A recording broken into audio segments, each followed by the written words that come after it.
I'm saying in now's time, it's courting is kind of thought differently because we don't take it that formal now. Most people, when they're thinking about courting in the general sense, they're thinking of the man kind of going into it like that. And I apologize for cutting you off. That's not my intention. Oh, I apologize. You're cool.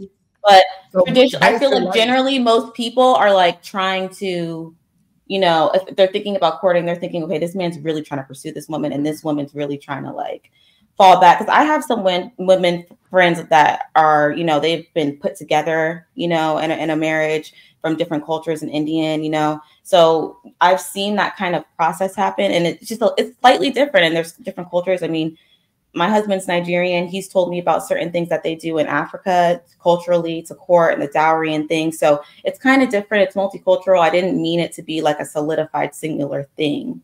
But to me personally, courting is like the man really going after that woman and seeing after her.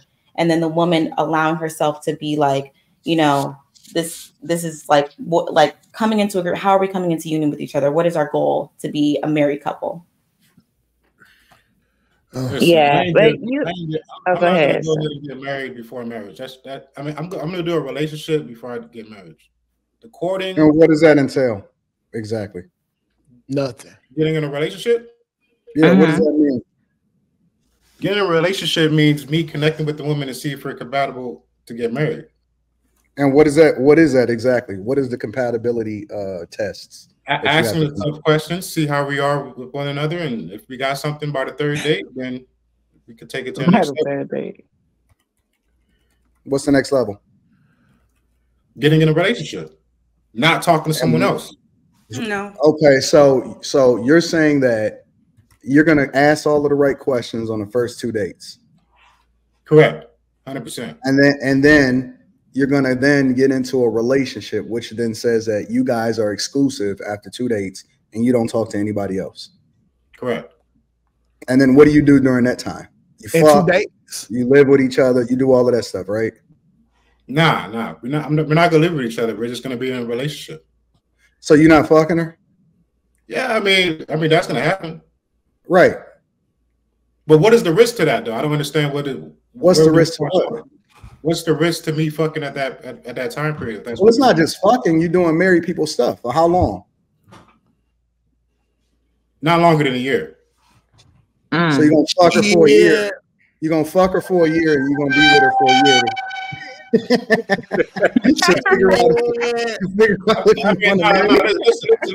Listen. We're somewhere you're trying to limit it down to just fucking. That's not what we're just doing. We're connecting. I asked you what's the context of it, and you didn't really add it. You didn't say anything. So I'm asking more questions to try to get it out of you. If you want to volunteer and help me to understand it, I'm cool with that too. It's a relationship. Not quiet, you are? No. Relax. Me and her are having a relationship. We're friends, and we call it. We're able to have. It's a relationship. What does that mean? What's the difference between a relationship and marriage? Nothing. What's the you looking in the sky? I'm trying to understand what the difference is. No, because I gotta think before I respond, right? But at the same time, we're doing proposal. I'm making an investment, right? So we're getting married. What's the difference between what are y'all doing differently in a relationship than y'all doing in the marriage? Is what I'm asking. In the relationship phase, if it doesn't make sense and we see that it's not working, we can still split ways. Once we're in a marriage, we're not splitting ways. So you saying that there's no difference other than whether or not you can leave quicker? Yeah, you can put it like that. You see what I'm saying, y'all? So that's not what I was saying. Where's the because risk? I was caught I don't understand where the risk is. You know what? Okay, I had an amazing. Let me say this real quick. I have an amazing. Why would I just jump in and let me all my assets? We don't walk out with you, Quentin. All right, so let me ask you the difference. What's Sure. the point of getting married? We're locking in. You're getting married so that you can lock in. Do something together to create something to build. Our money is connected. We're committed.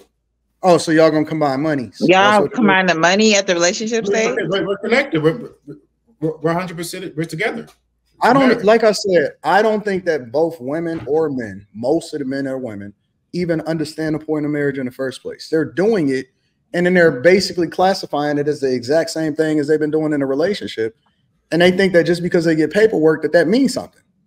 So what is it to you? Even marriages. Let me tell you something. Historically, the woman that you have sex with is the woman that you married to. That is literally. This is not historically though. This is this is why, and this is why society is so fucked up today. This is why we got single mothers. This is why everybody got AIDS. This is why everybody got herpes, HPV-1, HPV-2. This is why everybody think that it's cool to go on apps and then be able to slut it out. This is why we got these indoctrination camps called college. This is why we got fucking Greek life. This is why everything is fucked up in our community, is because we put the cart before the horse, but without understanding exactly what the purpose is, why we doing it in the first place. And that's why we don't know what we doing. Nobody know what we doing. And instead of us asking questions, we make the assumption, we pull our dicks out, we get it wet, we get fucking diseases, we get these hoes pregnant. And then we try to remix it and say, yeah, let's be a step crash dummy and figure out how it is that we can blend families. Now, Anton, you're not supposed to do that. And so, yes, we are fucked up because we're not looking to yesteryear and days past when we actually did it correctly and then figuring it out. We fucking up our lives and then we trying to recover from it later on. And then we want to have a conversation with people like me that did it the right way. So absolutely you're saying, wait. So you're saying right now we stop everything we're doing and go back to this way of going, right? 100%. And it still won't be right. Anton, are you forgetting? Millions of years. Hold on, because really don't nobody. If you take God out the equation, don't nobody know why the fuck we getting married. Okay. Yeah, don't we when we have data and statistics? Let's be honest. The reason why so many people got married back in the day is so they won't consider it as shacking up. That's not true. Come on, man. Listen, the reason that they got married is because the fastest way to build wealth or to hold on to wealth, and we also understand, even looking at it from a data and a statistics perspective, that it's a better way for you to continue to raise kids in, because you're basically exchanging strengths for weaknesses. So where it is that he was able to have children and then continue to pass on his legacy. For rich families, it was about preserving legacy and continue to pass on what it is that you've learned into the people that you came from. And then on top of that, from people that didn't have resources, it was a quicker way for them to continue to build resources and build capital and also have a family and raise them in a conducive environment, because you're much more likely to be successful. And we know this based off of the data and statistics when you have a two-parent household that is married and committed. And then you actually pass on those lessons to the people that come after you. What happens is we either pass on generational curses or we pass on generational wealth. We don't have the conversation about the generational curses. And the generational curses is we continue to do things so bad that you basically pass on these same lessons and lifestyles to the people that's actually poor in mentality. That's why you have so many single parent households.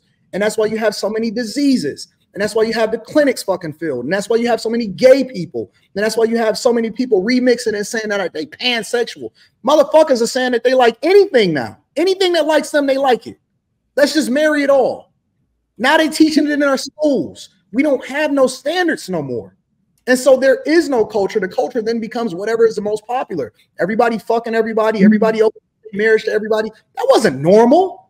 That's some shit that's new. This is all new shit, and it all is diseases. No, it ain't. Anton, stop. No, it ain't. That's now, bro. This shit is fucked up. That I pitched. No, it ain't. Listen, bro, it's not new. I'm gonna tell you the reason why they made up that polygamy shit. Okay, because back in the day, no, seriously, back in the day, if you couldn't get married, they sent the women to the whole house to go be whores. All right, so they start saying if you got enough money where you can have more than one wife now. It don't mean nothing, bro. 2K. It don't mean nothing. Do you realize, let's say you hunt 100% right now. Nigga, where in history did niggas let other dudes fuck their wives? But they wasn't fucking their wives. They was their wives. Exactly. Even if you talk about people having more than one spouse, that was a male thing. That wasn't no fucking female. Females wasn't allowed. I get it. Yeah. I'm with you. That's what I'm saying. I'm not saying if we want to talk about stuff that's alternative that we would consider today, the shit that we doing today ain't that. And then your Bible say ain't nothing new with this. Let your chick go and be with another dude. That ain't normal. They been fucking, Anton. You don't think they were fucking like this in the biblical days? How you think Mary got pregnant with Jesus? Bro. Let me tell you something. The one thing that they knew back then was it was always hoes, but it was a separation. They knew not to get caught. It was a separation between the hoes and the wives. Yeah. It was always a separation. You couldn't tell have no separation no more, bro. And so they knew not to get caught. You don't think nobody ever snuck out the TP to go fuck? And that's cool, but it was a severe punishment that came along with that shit. And we kept shit in check. It was in check. It didn't mean that nobody ever fucked up. It meant that we understood what the consequences was, and so you was less likely to have some shit like that go on. Nowadays, it's normalized. And they were still hoes back then. They were just scared hoes. Nah, that's bro. it. Nope.